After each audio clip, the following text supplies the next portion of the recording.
જે high alert હતું એ દરમિયાન અમારી પોલીસની ટીમો પેટ્રોલિંગમાં પણ હતી અને એ ઉપરાંત પણ અમારી એસઓજીની ટીમને એક બાતમી મળેલી કે કોઈ વિદેશી નાગરિક વસવાટ કરી રહ્યો છે, જે સંદર્ભમાં અમારી ટીમે તપાસ કરી અને ચેક કરતા સિરિયન નાગરિક અલી સન ઓફ કામેલ અલી, જે સિરિયાનો રહેવાસી છે, તે પ્રેસિડન્ટ સ્કૂલના સંચાલક જે માહી ઉર્ફે મૈપતભાઈની સાથેથી મળી આવેલ છે અને તેઓની પૂછપરછ દરમિયાન તે સિરિયન નાગરિક છે અને 2019માં અહીં વિઝા લઈ અને સ્ટડી કરવા માટે મારવાડી સ્કૂલની અંદર આવેલો અને એનું સ્ટડી 2023માં પૂર્ણ થયેલ. ત્યાર પછી એને વિઝા ન મળતા એ વિઝા માટે પ્રયત્ન કરેલા, પરંતુ વિઝાને મળેલ નહીં અને તે દરમિયાન તે રાજસ્થાનની પણ મુલાકાત લીધેલી વધુ સ્ટડી માટે, પરંતુ વિઝા ન મળવાને કારણે ત્યાં એને સ્ટડી કરવા માટે મનાઈ કરવામાં આવેલી અને તેઓને દેશ છોડી અને સિરિયા જવા માટે પણ કહેલ, પરંતુ તે સિરિયા ગયેલ નહીં અને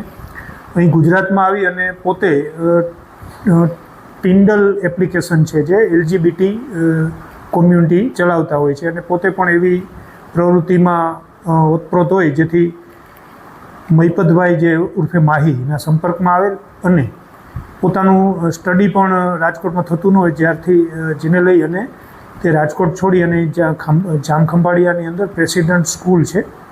જે મૈપતભાઈની, તેમાં તેની સાથે છેલ્લા 2 વર્ષથી રહેતો હોય એવું લાગે છે અને અવારનવાર પોતે રાજકોટ પણ જતો હોય અને હાલમાં તે ત્યાંથી મળી આવેલ છે. તેના વિરુદ્ધમાં ફોરેનર્સ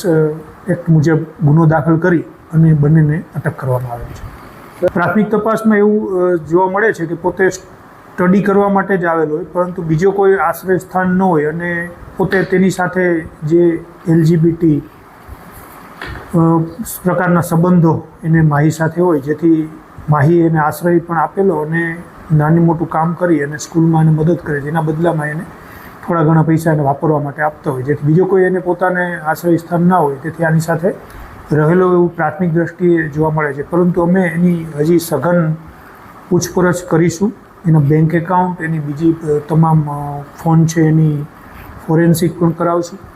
અને આગળની જે કંઈ તપાસમાં ખુલે એ અમે કરીશું.